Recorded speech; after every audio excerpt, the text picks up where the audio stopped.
How do Amish couples actually come together as husband and wife? What is allowed behind closed doors? What's completely forbidden? And what secrets do Amish women carry to their graves rather than ever speak out loud? I can answer every one of those questions because I didn't read about this in a book. I lived it. I was an Amish wife. I lay in that dark bedroom. I followed those rules. I kept those secrets. And today, I'm telling you everything. The one position the church silently approves, the acts classified as sin, the clothing that stays on, the darkness that never lifts, and what some couples do behind closed doors that would shake their community if anyone found out. Stay with me through this entire video, because each minute pulls back another layer, and by the end, you'll understand Amish intimacy in a way no outsider ever has. I'm Hannah. I was Old Order Amish, and this is the truth nobody is supposed to share. To understand why Amish intimacy works the way it does, you have to go back to 1693. Jacob Amann split from the Swiss Mennonites over strict discipline, and from that moment, the Amish faith was built on total separation from the world, including how you experience the human body. The flesh was dangerous, pleasure was suspect. Your body existed to work, bear children, and glorify God through denial, never enjoyment. That theology hardened over 3 centuries into something almost impenetrable. Everything is governed by the Ordnung, the unwritten rules controlling every detail of life, and the Ordnung doesn't stop at the bedroom door. Your body belongs to God first, then your spouse, then the community. The highest virtue is Gelassenheit, total submission. The greatest sin is Hochmut, pride, personal desire, wanting something for yourself in your most private moment. That's Hochmut at its most dangerous. But here's the thing, nobody ever sits you down and explains the rules. There's no pamphlet, no counseling, no honest conversation. You absorb it from sermons about purity, from the way bodies are hidden beneath plain fabric, from silence so thick it becomes its own wall. Now let me tell you what Amish men and women actually learn before marriage, because understanding how little we knew is the key to everything. For boys, if they're lucky, their father says something like, "Be gentle." She doesn't know what to expect. Neither do you. God will guide you. 90 seconds. Some add, "You'll need to be on top." It goes where children come from. Many fathers say nothing at all. Here's what surprises everyone. My friend Esther told me her husband genuinely believed the navel was involved on their wedding night. He'd only seen cattle mating from behind and assumed human anatomy worked through the only opening he could find by touch in complete darkness. They spent their first night completely lost. A single honest conversation could have prevented it. Women's preparation is worse. My mother's entire talk happened while pinning my cape dress on my wedding morning. Without meeting my eyes, she said, "Be still. Let him lead. It will hurt, but it won't hurt forever. He'll plant his seed in your garden." Beautiful metaphors. Completely useless information.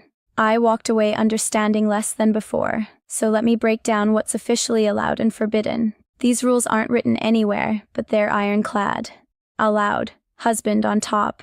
Wife beneath, face to face. One position. It mirrors the theology. His authority, her submission. God over man, man over woman, brief kissing, touching through the nightgown. Wife's hands on husband's back. Completion inside the wife for procreation. Quiet whispered words. Prayer afterward. Now the forbidden list. And this is where jaws drop because it's far longer. Any oral contact, classified alongside sodomy. Traced back to medieval Catholic influence on Anabaptist theology. Manual stimulation of the wife, purposeless for procreation. Wife on top violates submission hierarchy. Side or rear positions, animalistic, worldly, extended foreplay sent as pleasure over purpose. Complete nudity. Even in darkness, many couples never fully undress. Sounds of pleasure, immodest. Discussion of desires, worldly concept. Any artificial product. Contraception of any kind. Withdrawal, equivalent to Onan's sin in Genesis 38. The darkness requirement evolved from persecution eras when Anabaptists hid in attics and cellars. Being unseen was survival. It became theology. The silence rule followed the same path. Practical necessity transformed into moral teaching about demut, humility. But here's what I really need you to understand. The rules are the rules. But behind every Amish bedroom door, real human beings make their own accommodations. In my marriage to Eli, the first year followed every rule. Darkness, silence, him above, me below. Brief, mechanical. He would reach for me under the quilt, shift my nightgown and begin. No kissing, no words. I felt nothing, no pleasure, no connection. I learned to time my breathing to his, to plan tomorrow's chores while he moved above me in the dark. When he finished, a sharp breath, then stillness, then silence louder than anything before. But everything shifted slowly in our second year.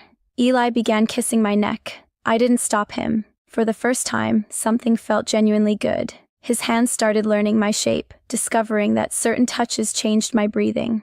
I found that shifting my hips created a friction that built towards something I couldn't name. My body chased it instinctively. By our 5th year, the nightgown came off sometimes. Still in darkness, but skin against skin felt revolutionary. We never discussed any of it. Not one word. Each night pushed slightly further, each touch a silent question, each response a silent answer. And then came the night I'll never forget. Around our 6th year, something shifted. Touch, movement, angle combining into a sensation that built like a wave. Tension, warmth, a crescendo I couldn't control. When it crested, my body shook. I gasped into the pillow, and afterward I lay trembling, terrified, convinced something was wrong with me. I pressed my hands together and prayed for forgiveness, for my own body's response to my own husband. I wouldn't learn what had actually happened until years later, in a therapist's office. But my experience wasn't universal. During quilting bees and washing days, I heard the full spectrum. My friend Mary, married 15 years, 9 children. I close my eyes and count ceiling beams until he's done, about 40 beams. She never felt a single moment of pleasure. She ranked intimacy below scrubbing floors, above cleaning the chicken coop. My friend Leah whispered with flushed cheeks, "Sometimes I enjoy it. Is that wrong?" She discovered that certain movements created a sensation she had no name for, and she was terrified it was sinful. I told her, "If God made your body do that, how can it be sin?" We stared at each other. 2 women who discovered pleasure independently in darkness without anyone ever validating it. And then there was Ada, the conversation I opened this video with. 20 years married, 11 children, the most devout woman I knew. She told us her husband used his mouth on her, an act the church classifies as grave sin requiring public confession, and she said, "I can't give it up. It's the only time I feel like a person instead of a machine." Behind the bedroom door, in the one unwatched room in Amish life, 300 years of rules had been overpowered by something older. The human need to feel alive. After I left, after the Maidung fell and my family sealed their door, my mother's letters returned, my sisters looking through me like glass, I began learning what had been hidden. My therapist showed me a diagram of female anatomy. I sat there, a grown woman who had been a wife, and I cried. Because there on that page was a part of my own body designed specifically for sensation. No reproductive purpose existing solely for feeling, and nobody had ever told me it existed. 300 years of theology had decided this part of me didn't deserve a name. I'm not angry at Eli. He was as much a prisoner of the silence as I was. The ignorance wasn't accidental. It was by design. The Amish world gave me gifts I still carry. Hard work, deep faith, community, the smell of soil after rain, a quilt finished by lamplight. I honor those gifts always, but it stole years of my body's own story. The right to know myself.